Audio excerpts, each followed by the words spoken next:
ये मनुवाद लोगों के कुपढ़ता का परिणाम है। कुपढ़ता और अनपढ़ता, नहीं पढ़ते, कुछ नहीं जानते, मनु को पढ़ते नहीं, मनु को समझते नहीं और बोलते हैं मनुवाद से आजादी। भाई मनुवाद से आजादी, अरे मनु कौन है पहले तुझे पता है क्या? मनुस्मृति तूने पढ़ी नहीं, मनु को तूने जाना नहीं, मनुस्मृति का एक श्लोक तेरे को आता नहीं है, और तुम कह रहे हो कि हमें मनुवाद से आजादी चाहिए। एक राष्ट्रीय मीडिया चैनल पर एक व्यक्ति बैठ करके पता है क्या बोला? देखो मनु बड़ा अत्याचारी है, बड़ा मूर्ख है, बड़ा पापी है। क्यों पापी है? उसने कहा देखो मनु ने एक श्लोक लिख दिया है मनुस्मृति में। क्या लिखा है? किसी ने पूछा तो उसने कहा कि स्त्री शूद्रो नधीयताम। देखो मनु लिख गया। अरे मूर्ख, ये श्लोक पूरी मनुस्मृति में नहीं है, पढ़ा नहीं, बस सुन लिया, किसी ने कह दिया और मनु का विरोध करना प्रारंभ कर दिया। मनु प्रथम विधि के निर्माता हैं।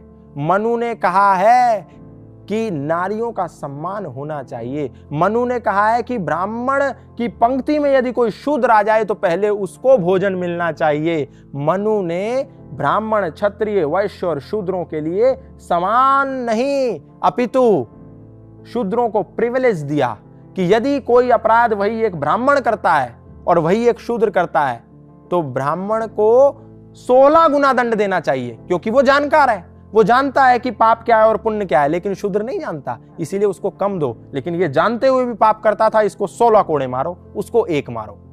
तो ये मनु ने समानता दी है। लेकिन ये भीमवादी जय भीम करने वाले बाबा साहब भीमराव अंबेडकर को भी नहीं पढ़ते। ये मनु को तो बहुत दूर की बात है, बाबा साहब भीमराव अंबेडकर को भी नहीं पढ़ते। पहले काल में कुछ आक्रांता आ गए, उन्होंने आकर के मनु जी की मनुस्मृति में मिलावट कर दी, तो इसमें मनु का क्या दोष है? आज के फर्जी नेताओं ने बाबा साहब भीमराव अंबेडकर के संविधान में मिलावट यदि कर दी तो बाबा साहब भीमराव अंबेडकर उसके जिम्मेदार होंगे। 100 अमेंडमेंट्स हो गए हमारे संविधान में, मूल संविधान बचा नहीं बचा। जो बाबा साहब ने लिख दिया था संविधान में, आज वो मूल नहीं है, विकृत हो गया, परिवर्तित हो गया। और अगर कुछ गलती से किसी गलत नेता ने कोई गलत कानून संविधान में ऐड करवा दिया है किसी सरकार ने, तो क्या बाबा साहब भीमराव अंबेडकर को गाली दोगे? नहीं दोगे ना। इसी प्रकार मनु की मनुस्मृति में जो मैक्स मुलर ने मिलावट करी है, जो विलियम हंटर ने मिलावट करी है, उसका दोषी मनु नहीं है, उसके दोषी ये लोग हैं। क्योंकि यदि मनु अपराधी होते तो आज राजस्थान हाईकोर्ट के परिसर के बाहर मनु की प्रतिमा नहीं लगी होती, हटा करके फेंक देते ये लोग, नफरती लोग। लेकिन वो शान से खड़ी है। क्यों? क्योंकि इस देश में तर्क, तथ्य और युक्ति, प्रमाण को आज भी न्यायालय सुनने पर मजबूर है और सुनना पड़ेगा।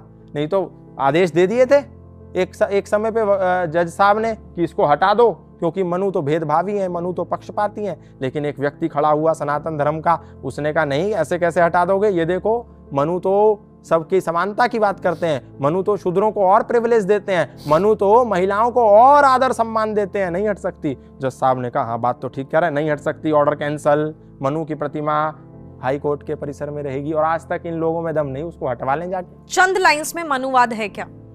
कुछ लाइंस में अगर आप बताएं। मनुवाद है महिलाओं का, पुरुषों का एक जैसा सम्मान।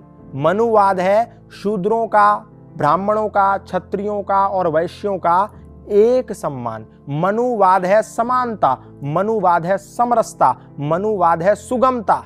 मनुवाद भेदभाव नहीं है। ये जो मनुवाद के नाम पर आजादी के नारे लगाते हैं, इन्होंने मनु को ना तो जाना है, ना समझा है, ना पढ़ा है। ये केवल तो वाद है ही नहीं। हाँ, मनु सिद्धांत है। हाँ बिल्कुल। जो वाद है आतंकवाद, अशिक्षावाद, अधर्मवाद।